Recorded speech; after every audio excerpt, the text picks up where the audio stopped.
The crystal chandelier above Jenny's head shook with each sob that tore from her baby's throat. Her arms ached from bouncing 10-month-old Maya, but the crying wouldn't stop. "Please, baby, please," Jenny whispered, sweat rolling down her temples. "Mama needs you to be quiet right now." Maya screamed louder. Her little face was red and wet with tears. Her fists grabbed at Jenny's work uniform like she was holding on for dear life. The other cleaning women in the hallway backed away slowly. Their eyes were wide with fear. Everyone knew what happened when you made too much noise in this house. "You have to control that child," Mrs. Park hissed. She was the head of housekeeping, and her face had gone pale. "If he hears that noise, if he comes out here—" "I know," Jenny said. Her voice was shaking. "I'm trying. I'm really trying." Trying isn't good enough. Mrs. Park looked toward the big black doors at the end of the corridor. Behind those doors was Zarb's office. "You know who lives here. You know what kind of man he is." Before we continue the story, I'll love to tell you what my stepdad said to me months ago. He said, "I will never get to 1,000 subscribers on this channel. I want you to prove him wrong by helping me to subscribe and turn on your notifications bell because you are my only hope here, please." Jenny knew. Everyone in Seoul knew about Zarb. The newspapers called him many things, but never his real name. They were too afraid. He controlled half the city's underground operations: drugs, weapons, protection money. His organization touched everything. And Jenny cleaned his floors. "The babysitter got sick this morning," Jenny explained, fighting back her own tears. "I called everyone. My mother, my friends, my neighbor. Nobody could take her. I thought maybe I could keep her quiet in the storage room while I worked." "You brought a baby into this house?" Mrs. Park's voice went up an octave. "Are you insane? Do you know what he does to people who disrespect him?" "I needed the job," Jenny said. "I'm 3 months behind on rent. The landlord said, this is my last warning. If I don't pay by Friday, we're on the street." Mrs. Park opened her mouth to respond, but she never got the chance. The doors exploded open. Everyone froze. Zarb stood in the doorway like death itself had taken human form. He was tall, over 6 feet, with broad shoulders that filled his black suit perfectly. His dark hair was swept back from his face. His eyes were cold, so cold that Jenny felt like ice was spreading through her veins. "Who," he said very quietly, "is making that noise in my house?" The hallway went silent, except for Maya's crying. Even the baby's screams seemed quieter now, like she could sense the danger. Jenny's heart was pounding so hard she thought it might burst. Every instinct told her to run, to grab Maya and sprint out of this mansion and never come back. But her feet wouldn't move. I asked a question. Zarb took 1 step forward. Just 1 step, but it felt like the whole world shifted. And I don't like repeating myself. "It's mine, sir."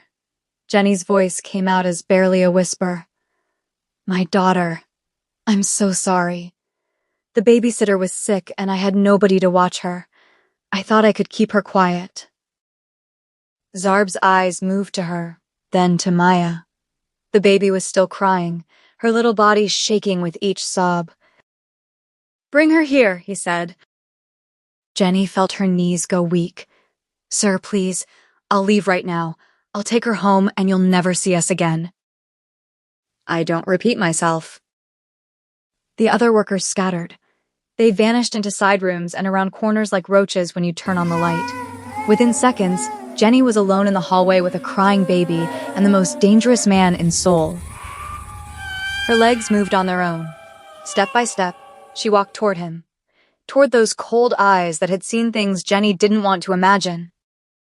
She stopped about 3 feet away from him, close enough to smell his expensive cologne, close enough to see the thin scar that ran along his cheekbone. "I'm sorry," she said again. "I'll go right now." "How old is she?" Zarb asked.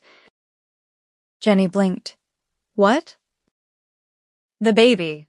How old?" 10 months, sir." Zarb stared at Maya. The baby had her face buried in Jenny's shoulder now. still crying but not as loud. Her little body shuddered with each breath. Then Zarb did something that made Jenny's blood run cold. He reached out his hand. "Don't," Jenny said before she could stop herself. She took a step back, holding Maya tighter. "I mean, sir, she doesn't like strangers. She only lets me hold her. If anyone else tries, she screams even louder." Zarb's hand stayed extended, patient, waiting. "Please," Jenny tried again. "She'll just make it worse. She doesn't even let my own mother hold her without crying." Maya's head popped up from Jenny's shoulder. The crying stopped. Just like that. Stopped. Jenny felt her daughter's body shift. Those tiny hands reached out toward Zarb like he was offering candy instead of being a man who had blood on his hands. "No, baby, no," Jenny whispered, trying to hold on. But Maya was squirming now, pushing away from Jenny's chest, reaching for this stranger with both arms like she'd been waiting for him her whole life. "Let her go," Zarb said softly. "Sir, she'll scream. She always screams when someone else holds her." "Let her go." Jenny's arms loosened. She couldn't help it. The command in his voice made her body obey even when her brain was screaming no. And Maya, her baby girl who cried when anyone but Jenny tried to touch her, who screamed at the doctor's office, who wouldn't even let Jenny's best friend hold her, launched herself into Zarb's arms. The silence that followed felt like the world had stopped turning. Zarb stood there, this man who commanded an empire built on fear, with a 10-month-old baby clinging to his neck. Maya's tiny fists grabbed his jacket, her cheek pressed against his shoulder. Her body went completely relaxed, like she'd found the safest place in the world. And Zarb's face, that cold, hard mask, cracked, just for a second. Jenny saw shock flash across his features before he could hide it again. "She stopped crying," he said. Softer. His voice was different now, almost confused. Jenny couldn't speak. Her brain refused to process what she was seeing. "I don't understand," she finally managed to say. "She never does this. Never." Zarb adjusted his hold on Maya, supporting her more securely. The baby made a small sound, almost like a sigh, and her eyes started to close. She was falling asleep in a Mafia boss's arms in less than a minute. "Sir," Mrs. Park's voice came from down the hallway. She sounded terrified. "Your meeting. The representatives from Inshan are waiting." "Cancel it," Zarb said without looking away from Maya. "Sir?" "I said cancel it." His voice went hard again. "Reschedule for tomorrow." Mrs. Park disappeared. Zarb's eyes found Jenny's. "What's your name?" "Jenny, sir. Jenny Williams." "American?" "Yes, sir. I moved here 2 years ago." "Why?" "I was studying at Yonsei University, International Relations." "Was studying?" Jenny's jaw tightened. "Yes, sir." "The father?" Zarb asked, glancing down at Maya. "Not in the picture, by choice." "His choice or yours?" "His. He made it very clear he didn't want a baby." Something flickered in Zarb's eyes. "Follow me." "Sir, I should just go. I'll collect my things and—" "That wasn't a request." Jenny's feet moved automatically. She followed him through those black doors into an office that looked like it cost more money than she'd ever see in her lifetime. The room was huge. Floor-to-ceiling windows showed the Seoul skyline, dark wood furniture that looked antique, artwork on the walls that was probably worth millions, and in the corner, behind glass, a collection of guns that made Jenny's stomach turn. "Sit," Zarb commanded, pointing to a leather chair. Jenny sat. She watched in complete disbelief as this dangerous man carefully, almost gently, settled into his desk chair without waking Maya. "Tell me," he said quietly, "why you thought bringing a baby into my home was a good idea." It wasn't a good idea, Jenny admitted. It was a desperate idea. The babysitter called at 6 a.m. She has the flu. I called everyone I know. Nobody could help on such short notice, and I needed this job, sir. I'm behind on rent. The landlord's threatening to evict us. I have nowhere else to go. So you brought a baby into one of the most dangerous houses in Seoul? Yes, sir? Foolish. Very foolish, sir. And desperate. Jenny lifted her chin. Very desperate. Zarb's lips twitched, almost like he wanted to smile but had forgotten how. You're not afraid of me. I'm terrified of you, sir, but I'm more afraid of being homeless with a baby. Honesty, that's rare in my world. He looked down at Maya. The baby had her fist wrapped around his tie now, holding it even in sleep. Something crossed his face, something Jenny couldn't quite read. She trusts me, he said, more to himself than to Jenny. She's never trusted anyone before, Jenny said. Not like this. Not even my mother. I don't understand it. Neither do I. They sat in silence for a moment. Jenny watched this feared crime lord hold her daughter like she was made of glass, watched him unconsciously adjust his grip when Maya shifted slightly, watched something in his expression soften in a way that probably nobody else ever saw. Sir, Jenny said carefully, may I have her back? I should go. Jenny froze. No. No? She's calm. Why would I disturb that? Zarb leaned back in his chair, seemingly completely comfortable with a sleeping baby in his arms, like this was a normal Tuesday for him. Tell me about yourself, he said. Your story. Why is someone who is studying at one of Korea's top universities cleaning houses? Jenny hesitated. This felt like a trap. Everything about this situation felt like a trap. But those dark eyes demanded an answer. I got pregnant, she said simply. My boyfriend, Maya's father, didn't take it well. He told me to get an abortion or he'd leave. I refused, so he left. Disappeared completely. My scholarship covered tuition, but not living expenses. Definitely not living expenses with a baby. I had to drop out. Started cleaning houses because it was the only work I could get without a degree and with flexible hours for a baby. The father, Zarb said, his voice going very quiet. Korean? American. Military. He was stationed here temporarily. His name? Why? His name, Zarb repeated. And this time, there was something sharp in his voice. Something dangerous. Jenny shook her head. I don't want revenge, sir. I just want him gone. Those aren't mutually exclusive. They are to me. Zarb stared at her for a long moment. Then, impossibly, he smiled. It transformed his entire face, made him look almost human instead of like a beautiful weapon. You're protecting a man who abandoned you and your child, he said. Why? Because Maya doesn't need a dead father. She needs a mother who's a good person. The smile faded. I see. May I have my daughter back now, sir? I'll leave quietly. I understand you need to fire me. You're not fired. Jenny blinked. I'm not? No. In fact, your circumstances are about to change significantly.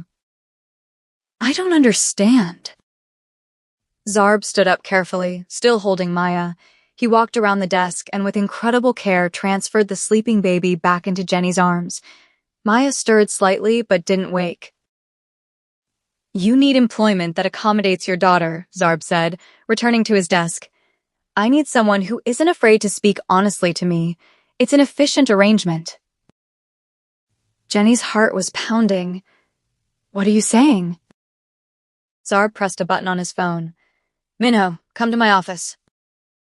The door opened within seconds. A man entered, tall and lean with sharp features and calculating eyes. He looked at Jenny holding a baby and his eyebrows shot up. "Boss?" "This is Jenny Williams and her daughter Maya," Zarb said. "Effective immediately, Jenny is no longer part of the cleaning staff. She's my new personal assistant." The room went silent. Minho's jaw dropped. "She's your what?" "You heard me. Jenny needs employment that works with her situation. I need someone with fresh perspective. It's decided." "Boss, with all due respect..." "Is there a problem, Minho?" The temperature in the room dropped. Minho immediately closed his mouth and shook his head. "No, sir. No problem." "Good." Zarb's eyes found Jenny's. "Your salary will be 12,000,001 per month. The apartment above the garage is vacant. You and Maya will move in tomorrow. Childcare will be provided on site. You'll work standard business hours. Your responsibilities will include managing my schedule, screening communications, and attending meetings as needed."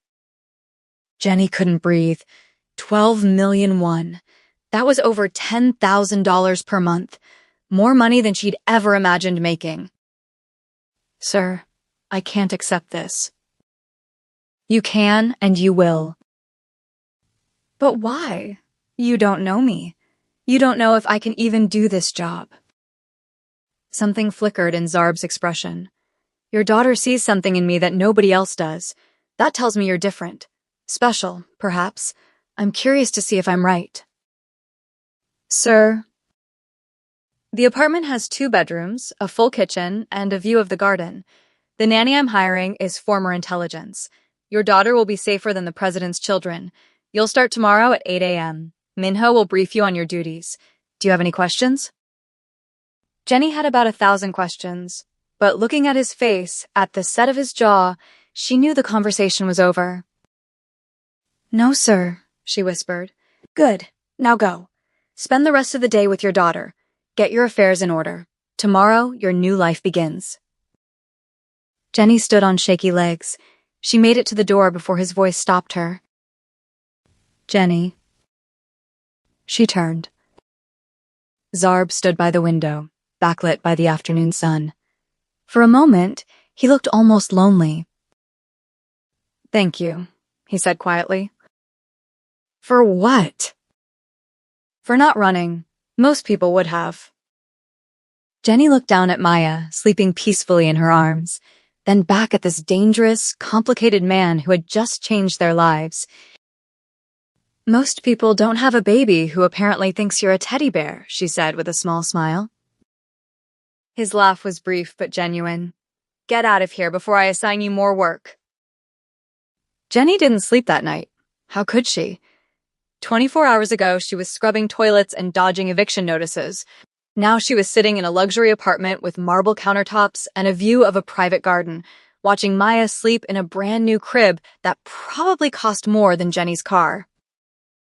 Her phone buzzed. An unknown number. "Be ready at 8 a.m. Minho will brief you on your duties. Dress professionally. Z." Zarb had her number. The Mafia boss had her personal phone number. Her hands shook as she typed back, "Yes, sir." 3 dots appeared, then disappeared, then appeared again. The baby? She slept well? Jenny stared at her phone like it had grown a second screen. Was Seoul's most feared crime lord really asking about her daughter's sleep schedule? "Yes, sir. She's been out for 4 hours. That's a record." Good. That was it. Just good. But something about that single word made Jenny's chest feel strange. The next morning came too fast. Jenny dressed in the only professional outfit she owned, a simple black dress she bought secondhand for university presentations. She did her makeup carefully, twisted her hair into a neat bun, and tried to look like someone who belonged in a mafia boss's inner circle. She failed spectacularly. "You look terrified," Minho observed when he arrived at exactly 8 a.m. He handed her a tablet and a sleek black phone. "That's normal. Everyone's terrified of him at first." "At first?" Jenny adjusted Maya on her hip. "When does that stop?" "It doesn't. You just get better at hiding it." Minho's expression softened slightly when he looked at Maya. The boss arranged for a nanny. She'll be here in 10 minutes. Former NIS agent, trained in child safety and security. Your daughter will be safer than royalty. Why is he doing this? Jenny asked quietly. None of this makes sense. Minho studied her for a long moment. The boss doesn't explain himself, but I've worked for him for 7 years, and I've never seen him react to anyone the way he reacted to your daughter yesterday. Whatever she did, whatever he saw. He shook his head. It changed something. Before Jenny could respond, the doorbell rang. The nanny was a woman in her 50s with kind eyes and the posture of someone who could probably kill you 6 different ways. Her name was Mrs. Kim, and within 5 minutes, Maya was giggling in her arms like they'd known each other forever. She's beautiful, Mrs. Kim said warmly. We'll have a wonderful day together. Don't worry about anything. She doesn't usually warm up to people, Jenny said, still amazed. I know. Mr. Minho briefed me. But children sense energy, and right now your baby feels safe here. That's all that matters.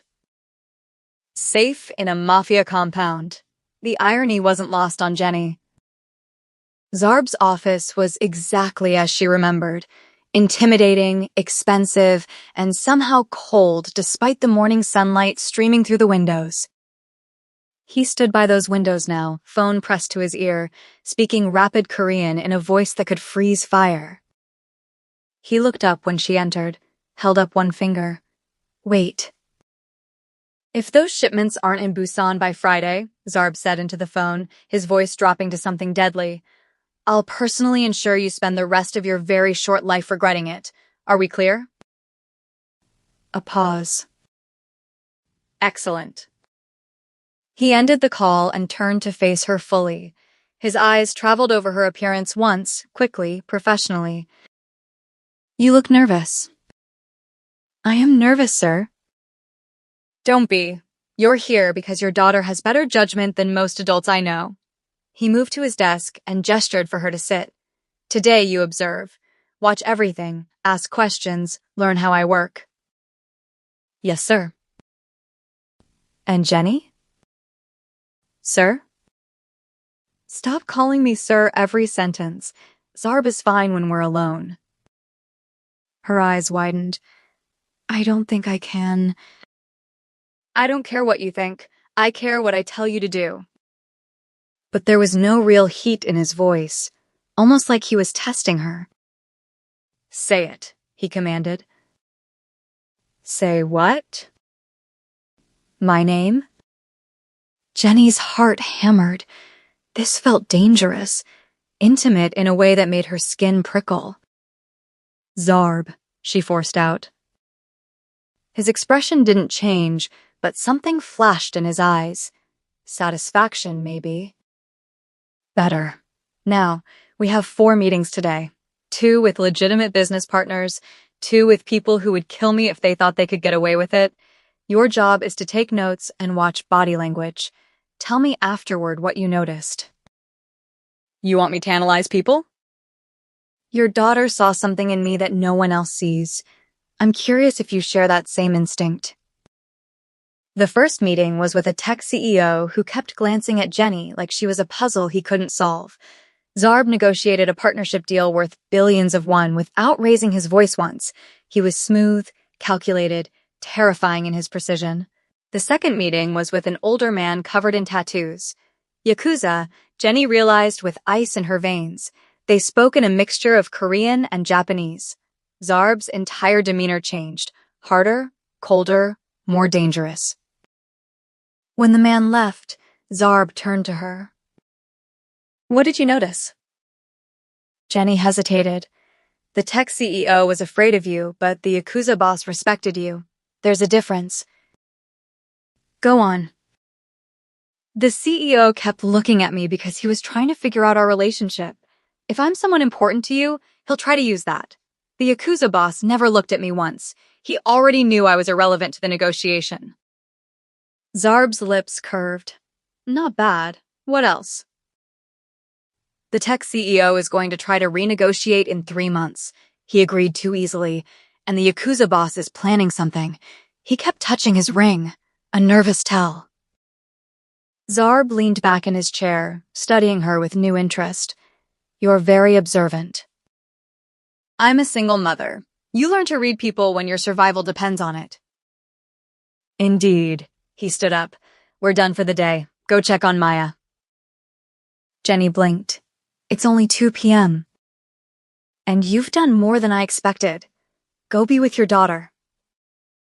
She didn't need to be told twice, but as she reached the door, his voice stopped her. Jenny. She turned. Zarb stood by the window again, backlit by the afternoon sun. For a moment, he looked almost vulnerable. Thank you, he said quietly. For what? For not running. Most people would have. Jenny thought about that for a moment. Then she smiled, small but genuine. Most people don't have a baby who apparently thinks you're some kind of safety blanket.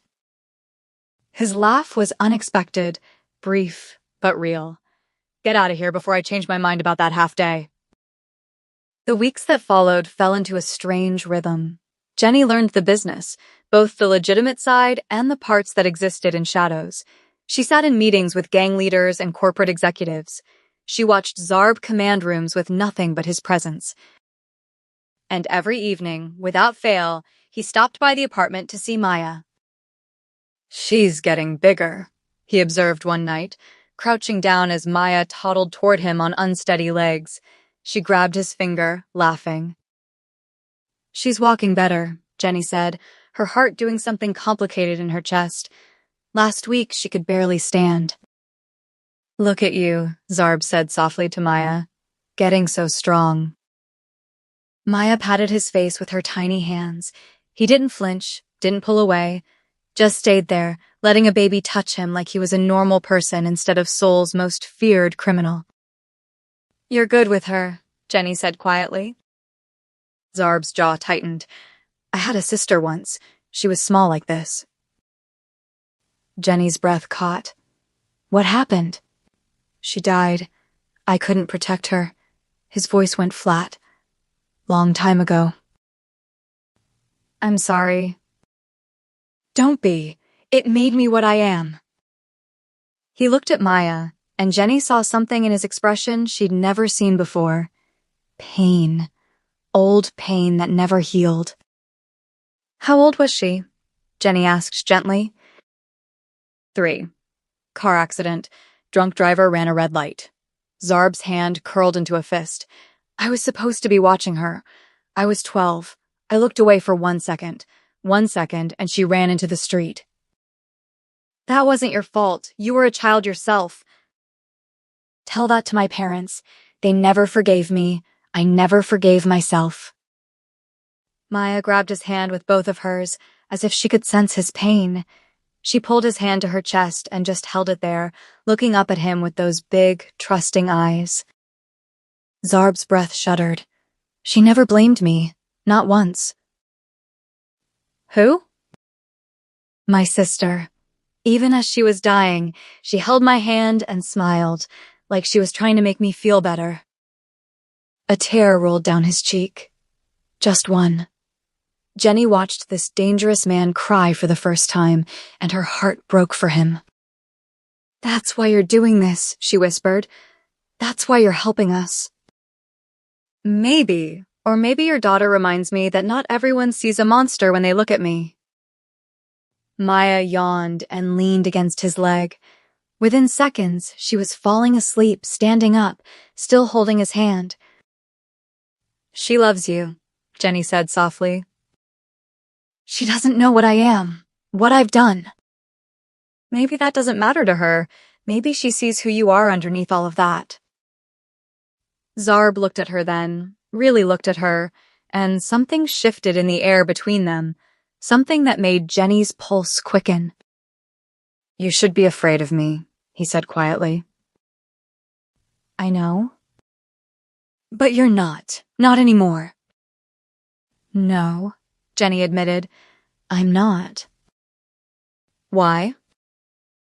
Because I've seen you with my daughter. I've seen the man you are when you think nobody's watching, And that man isn't a monster. Zarb stood up carefully, lifting Maya into his arms. The baby immediately cuddled against his chest, fast asleep. "You see too much," he said, his voice rough. "That's dangerous." "For who?" He carried Maya to her crib and laid her down with the gentleness of someone handling a bomb. "For both of us." Then he turned back to Jenny, and the look in his eyes made her breath catch. "I'm not a good man, Jenny." "I know what you are." "Do you? Do you really?" He moved closer. "I've killed people. Dozens of people. Some of them deserved it. Some of them didn't. I've built an empire on fear and blood and pain. Everything you have right now, this apartment, your job, your safety, it's all bought with money that came from suffering." "I know," Jenny said again, not backing away. "And you're still not afraid?" "I'm terrified, but not of you hurting me. I'm afraid of what I'm starting to feel." The words hung in the air between them like a confession. Zarb's eyes darkened. "Don't." "Don't what?" "Don't care about me. Don't see me as anything other than what I am. It's safer that way." "Safer for who?" "For you. For Maya. For everyone." He turned away. "I should go." "Zarb." He stopped at the door but didn't turn around. "Thank you," Jenny said softly, "for everything, for giving us a chance when we had nothing." His shoulders tensed. "Don't thank me. I'm not doing this to be kind." "Then why are you doing it?" He was quiet for a long moment. Then, so quietly she almost didn't hear it. "Because your daughter looked at me and didn't see a monster, and for the first time in 20 years, I didn't feel like one." Then he was gone, leaving Jenny standing in the middle of her new apartment, her heart racing, wondering what the hell she'd gotten herself into. 2 months passed.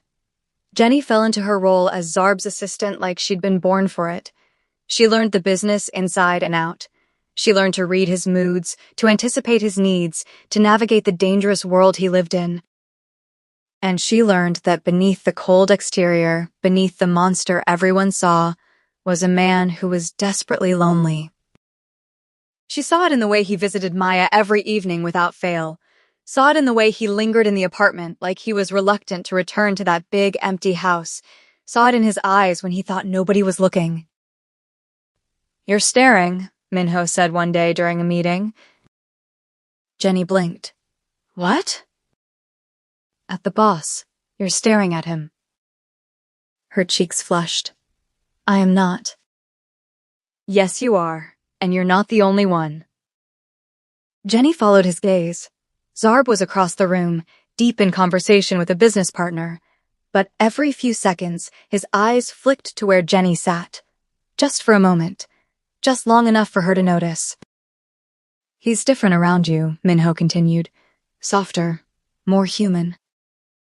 "That's ridiculous." "Is it? I've worked for him for 7 years. I've never seen him smile until you and your daughter showed up. He actually laughed last week. Do you know how insane that is?" Jenny didn't know what to say. "Just be careful," Minho warned. "The boss's enemies would love to know he has a weakness. And right now, you and your daughter are looking like a pretty big weakness." A chill ran down Jenny's spine. Is she in danger? We're all in danger in this world. But Mrs. Kim is good. She won't let anything happen to Maya. And the boss? Minho shook his head. He'd burn Soul to the ground before he let anyone hurt that baby. That night, Jenny couldn't sleep. She kept thinking about what Minho said, about weakness and danger and all the terrible things that could happen in Zarb's world. Khan, her door. Jenny opened it to find Zarb standing there in a black t-shirt and jeans, looking more human than she'd ever seen him. "Is something wrong?" she asked. "Can't sleep." "Neither can I." They stood there for a moment, neither moving. Then Zarb said, "Can I see her?" Jenny stepped aside. He moved past her into the apartment, heading straight for Maya's room. Jenny followed. Maya was sleeping peacefully, her little chest rising and falling with each breath. Zarb stood over her crib, just watching, his expression unguarded in a way Jenny had never seen. "She dreams," he said softly. "Watch her eyes." Jenny moved closer. Sure enough, Maya's eyelids were twitching slightly, like she was watching something in her sleep. "Before the world ruins them." "I wonder what babies dream about," Zarb continued. "The world doesn't have to ruin everyone." "It ruined me." "Did it? Or did you just build walls so high that nobody could see the real you anymore?" Zarb looked at her then, and the vulnerability in his eyes made her breath catch. "You see too much," he said again, echoing his words from months ago. "Maybe you show too much, at least to me." "Why do you think that is?" Jenny's heart was pounding. "I don't know." "Liar." He moved closer, close enough that she could feel the heat coming off his body, close enough to see the flecks of gold in his dark eyes. "Tell me to leave," he said quietly. "I can't." "Jenny." "I can't, Zarb. I don't want you to leave." His hand came up, cupping her face with a gentleness that contradicted everything she knew about him. His thumb brushed across her cheekbone. "This is a mistake," he whispered. "I know." "I'll only hurt you." "I know that too." "Then why?" "Because when you look at me, I feel seen. Really seen. Not just as a struggling single mother or a cleaning lady or an assistant. You see me.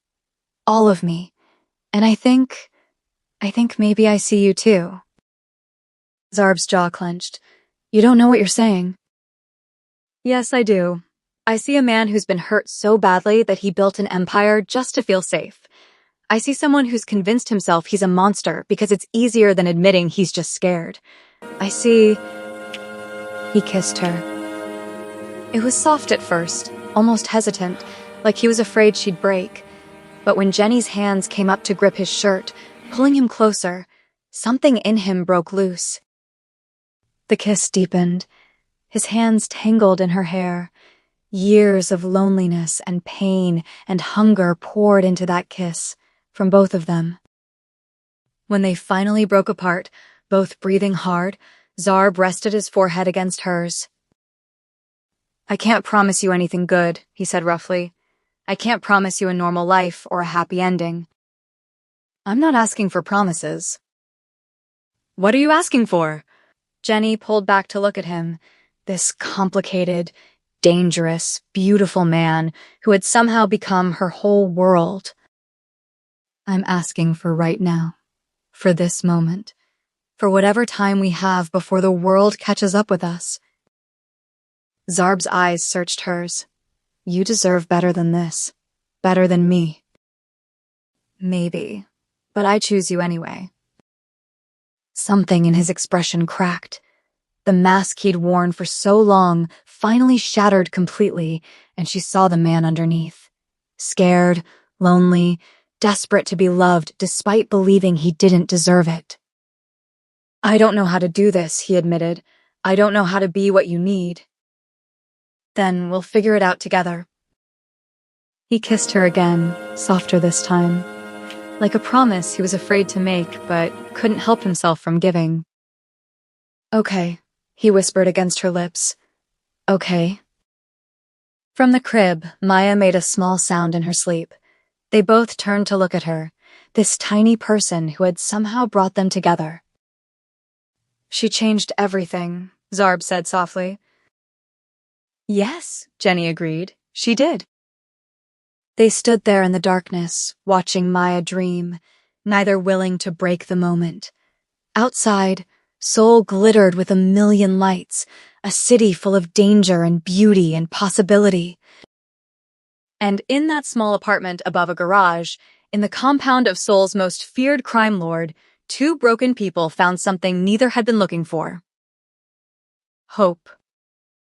3 months later, everything changed. Jenny was in Zarb's office reviewing contracts when Minho burst through the door without knocking. His face was pale. "Boss, we have a problem." Zarb looked up sharply. "What kind of problem?" "The Inchin crew. They know about Jenny and Maya. They're planning something." The blood drained from Jenny's face. Zarb's expression went cold, harder than she'd ever seen it. "How long do we have?" "Maybe a day, maybe less." Zarb stood up, his movements precise and controlled. "Get Jenny and Maya to the safe house, now." "No," Jenny said. Both men turned to stare at her. "No?" Zarb repeated, his voice dangerous. "I'm not running. If they know about us, running won't help. They'll just keep looking." "Jenny, you don't understand what these people are capable of." "Then help me understand. Talk to me instead of trying to lock me away." Zarb moved around the desk, gripping her shoulders. "They will hurt you to get to me. They will use you and Maya as leverage. I can't let that happen." "So what's your plan? Lock us in a safe house forever? That's not living, Zarb. That's just a different kind of prison."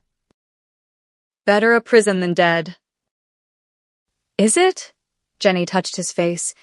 "You've been living in a prison your whole life. Is that what you want for Maya? For me?" His jaw clenched. She could see the war happening behind his eyes. "I can't lose you," he said roughly. "Either of you." "Then end this. End the war. Make peace with the Inchin crew." "It's not that simple." "Why not? You're Zarb. You control half of Seoul. If anyone can make peace, it's you." Minho cleared his throat. "She's not wrong, boss. The Inchin crew's leader, Chul, he's been looking for a way out of the conflict for months. His daughter just had a baby. He's getting tired of the violence, too." Zarb was silent for a long moment. Then he pulled out his phone. "Set up a meeting," he said. "Neutral ground. Tomorrow. Tell Chul I want to talk."